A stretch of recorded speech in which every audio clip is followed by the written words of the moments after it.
السلام عليكم ورحمة الله وبركاته. بكرة أو بعد بكرة أو بعد أسبوع عندك جلسة قضائية.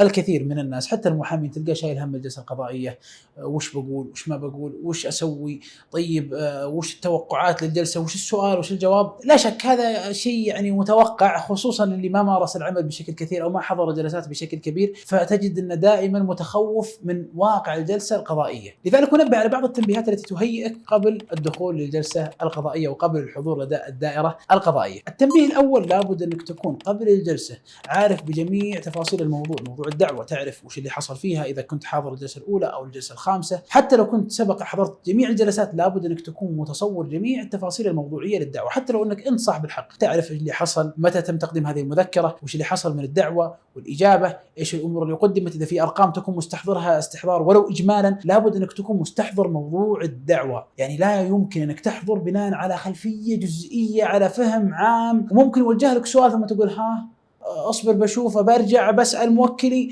برجع الى الاوراق. لا، لابد انك تكون مستحضر تفاصيل الموضوع، وهذا يعطيك قوة وثقة وقت الحضور، لانك حضرت بكفاءة كاملة وباستحضار كامل وتستعد لأي سؤال يوجه إليك من قبل الدائرة القضائية. التنبيه الثاني، إذا كانت الدائرة طلبت منك طلبات، مثلا طلبت الدائرة منك لائحة جواب أو حصر البينات، لابد أنك تحضر هذا المطلوب قبل الجلسة بوقت كافي. يعني ليس من المنطق أنك إلى ليلة الجلسة ما كتبت شيء فتتفاجأ في تفاصيل كثيرة، يبدأ يدهمك الإرهاق ويبدأ يدهمك الوقت، وتبدأ تدخل في طور آخر وتركيز ضعيف وتشتت، لأنك تخاف أن الجلسة تجي وأنت ما كتبت بالشكل الصحيح، تخاف تخشى تفكر، فهذه مشكلة، وللأسف قد تكثر هذه المشكلة عند البعض، فدائما يعود نفسه أنه يتأخر في الصياغة والاستعداد إلى الوقت الضائع. ولذلك دائما أنبه، استعد قبل الجلسة بوقت كافي. وإذا كنت محامي وعندك جمع من القضايا والجلسات، نصيحة لي ولك أن يكون هناك آلية، مثلا تقول لابد قبل الجلسة ب3 أيام، ب4 أيام، بيومين تكون اللوائح جاهزة، بأسبوع، حسب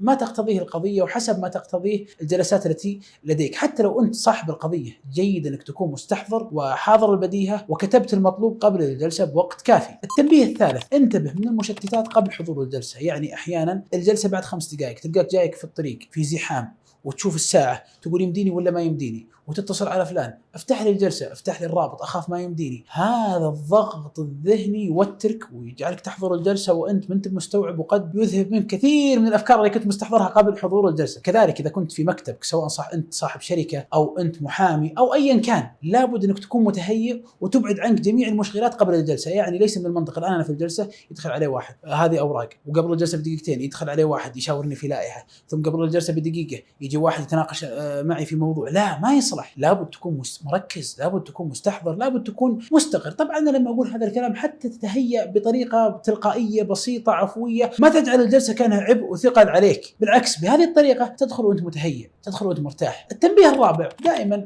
توكل على الله عز وجل، وهذا أولا وآخرا، ليس هو التنبيه الرابع لأنه أمر متأخر، بالعكس هو من أهم الأمور. أولا وآخرا علق أمورك بالله وافعل السبب وأوكل أمرك إلى الله أولا وآخرا. البعض يشيل هم أكبر من اللازم. يا أخي الكريم، ما كان قد قدره الله عليك قبل ما تحضر القضية وقبل ما تحضر الجلسة وقبل ما أن تولد في هذه الدنيا، فلذلك افعل السبب ولا تقلق. راحت القضية يمين، راحت القضية يسار، لله الأمر من قبل ومن بعد، فهذه هي القاعدة العظيمة التي بها تأنس. لذلك تحضر الجلسة وأنت هادئ مركز مرتاح نفسيا، تستطيع أنك تؤدي الأداء المطلوب وأنت أولا وآخرا متوكل على الله عز وجل، وتعلم أن ما أصابك لم يكن ليخطئك وما أخطأك لم يكن ليصيبك، وأن ما ضاع في الدنيا لا يضيع عند الله عز وجل. الخامس وهو من أهم التنبيهات، بعض القضايا فيها تفاصيل دقيقة تحتاج أن تستشير من هو أخبر منك في مثل هذا الموضوع. حتى لو أنت حضرت القضية تحتاج أن تستشير صاحب الخبرة والكفاءة العالية، فتستشير وتسأل وتستفسر، وش رأيك لو قال كذا، وش رأيك لو وجه لي السؤال الفلاني، وش رأيك كيف أتعامل مع الفقرة الفلانية. هذه جدا مهمة. لا تبخل على نفسك بأن تستفيد من استشارة